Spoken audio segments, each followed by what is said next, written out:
स्वागत है आप लोगों का फिर से एक बार। आज हम जानेंगे भूकंप के बारे में कि भूकंप आता कैसे है। ठीक, भूकंप किस प्रकार का भूकंप ज़्यादा हानिकारक होता है। ठीक, जो तुरंत आता है वो या बाद में आता है वो, तो बाकी सभी चीज़ों को समझेंगे। आइए स्टार्ट करते हैं। ठीक, तो सबसे पहले आपको ये जानना होगा भूकंप आने का रीज़न। तो सबसे पहले इधर देखिए, ये संरचना बनाई गई है पृथ्वी की कि पृथ्वी जो है, आपको डबल स्टार थ्योरी बताई गई थी। डबल स्टार थ्योरी में ये बताया गया था कि जो पृथ्वी का निर्माण हुआ एक तारे से हुआ है। ठीक, अब तारा जो होता है, तारे के अंदर प्लाज्मा पाया जाता है और प्लाज्मा एक प्लाज्मा अवस्था जो होती है, आप जानते हैं प्लाज्मा कैसा होता है कि ना वो ठोस होगा ना वो लिक्विड की तरह होगा, परंतु उसका टेम्परेचर हाई होता है। तो पृथ्वी आज भी अंदर से गर्म है, यानी अंदर का जो भाग है पृथ्वी का वो कैसा है, लिक्विड है। और ऊपर का जो भाग जो ठंडा हो चुका है, अब वो चट्टान के रूप में क्या हुआ है, जम गया है।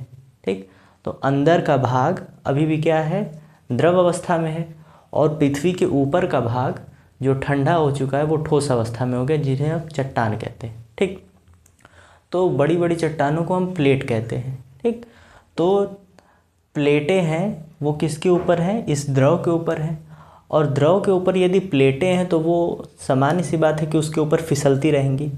तो जब ये प्लेटें और इन प्लेटों के ऊपर ही हम लोग हैं, ठीक, यानी जो ठोस पदार्थ है, जो ठोस ऊपर का हिस्सा हो चुका है, उसी पर हम लोग रहते हैं। अब ये जो प्लेटें हैं वो उस द्रव पर क्या होती रहती हैं, फिसलती रहती हैं।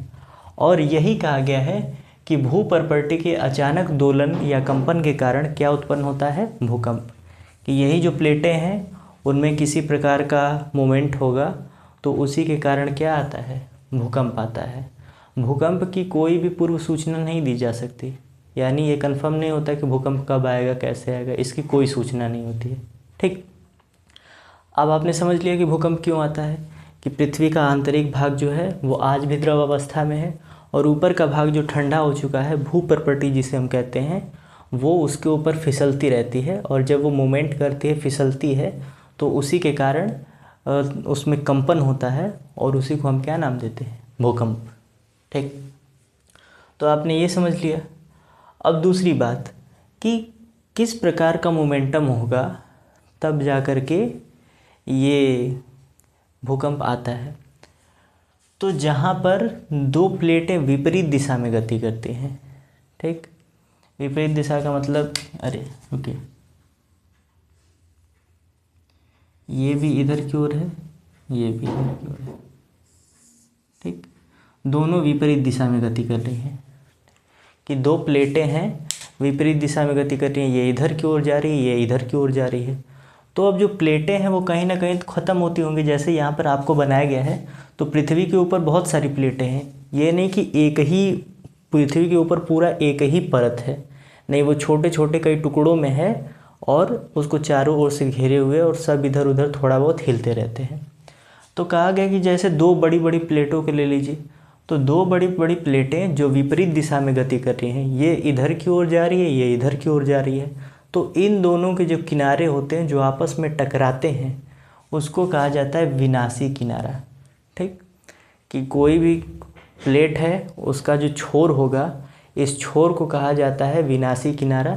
और जब दो प्लेटें आपस में टकराती हैं तो उसके कारण क्या, कंपन होता है, और कंपन की वजह से उत्पन्न होता है भूकंप। ठीक, अब उसके बाद आपने जोन का नाम सुना होगा। जोन का मतलब कुछ ऐसे जोन होते हैं जहाँ पर भूकंप कम आता है, कुछ ऐसे जोन होते हैं जहाँ पर भूकंप अधिक आता है। अब देखिए कैसे उसका निर्धारण किया जाता है।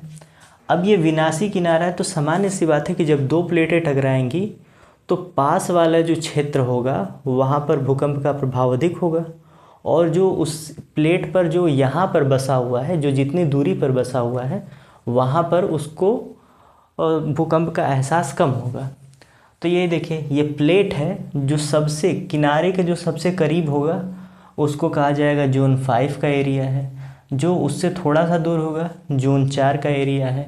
जो दूर होगा और उसे जोन 3 का, फिर 2 का, फिर 1 का। अर्थात नंबर 1 के जोन में है तो आप बहुत सेफ़ हैं, बहुत सुरक्षित हैं। जितना जोन नंबर बढ़ता जाएगा भूकंप के खतरे उतने ही बढ़ते जाएंगे। तो जो हमारा देश भारत है वो नंबर 3 के जोन में आता है, ठीक, यानी कि बीच में आता है। यहाँ पर बहुत अधिक भी भूकंप नहीं आता और बहुत कम भी भूकंप नहीं आता। और सबसे अधिक भूकंप कहाँ पर आता है? जापान, उसे जोन 5 के क्राइटेरिया में रखा गया है। तो जोन आपको समझ में आ गया कि ये विनाशी किनारों के करीब जो देश होगा या जो क्षेत्र पड़ेगा उसे जोन 5 में रखा जाएगा। जो विनाशी किनारे से थोड़ा दूर रहेगा जोन 4, उससे दूर जोन 3, उससे दूर जोन 2, फिर लास्ट में जोन 1, ठीक। तो ऐसे है और भारत किस स्थान पर आता है? जोन 3 पर आता है। उसके बाद अब इस चीज़ को समझिए, ये बनाएगी भूकंप की घटना कि जब प्लेटें टकराएंगी तो उनमें कंपन होगा और कंपन आगे की ओर क्या करता जाएगा? बढ़ता जाएगा। तो कहा गया है, एक दो शब्द होते हैं, एक फोकस और एक होता है एपी सेंटर।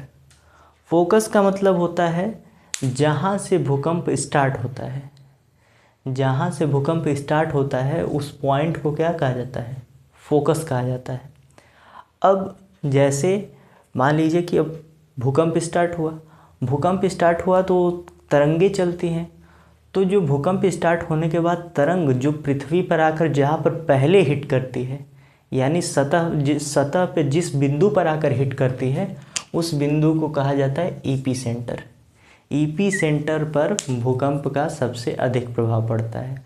जैसे अगर बता दिया गया कि मान लीजिए कि भारत में भूकंप आया और भारत के भूकंप का एपी सेंटर था उत्तर प्रदेश, तो कहने का मतलब है भूकंप पूरे भारत में आया था मगर सबसे अधिक प्रभाव कहाँ पर पड़ा?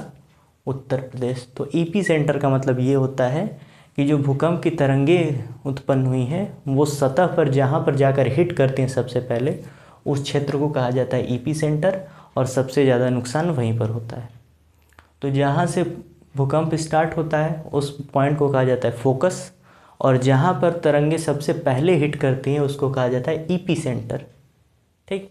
तो ये चीज़ें आपको समझ में आ रही होंगी। जैसे यहाँ पर भूकंप उत्पन्न हुआ तो अब ये तरंगे चारों ओर चलती जाएंगी। जैसे आपने देखा होगा ना, यदि आप तालाब में या नदी वगैरह में कोई एक कंकड़ या पत्थर फेंकते हैं तो उससे तरंगे निकलती हैं और ये तरंगे चारों ओर बढ़ती चली जाती हैं, ठीक। तो उसी प्रकार भूकंप की भी तरंगे होती हैं। ऐसा नहीं कि एक ही डायरेक्शन में जाएगा, सभी डायरेक्शन में जाएगा, ठीक। तो ये हो गया तीसरा पॉइंट। अब चौथा पॉइंट देखिए कि जो भूकंप उत्पन्न होता है तो उसमें से 3 प्रकार की तरंगे निकलती हैं, ठीक। 3 प्रकार की तरंगे नहीं, टाइम ड्यूरेशन के हिसाब से। जो सबसे पहले भूकंप जैसे ही आता है तो सबसे पहले जो तरंग चलती है उसको कहा जाता है प्राइमरी वेव। प्राइमरी वेव का मतलब प्राथमिक तरंग, जो सबसे पहले चलती है और उसकी स्पीड होती है 6 किलोमीटर प्रति सेकेंड, यानी 1 सेकेंड में वो 6 किलोमीटर की दूरी तय करेगी। इतनी स्पीड से वो आगे की ओर बढ़ती चली जाएगी।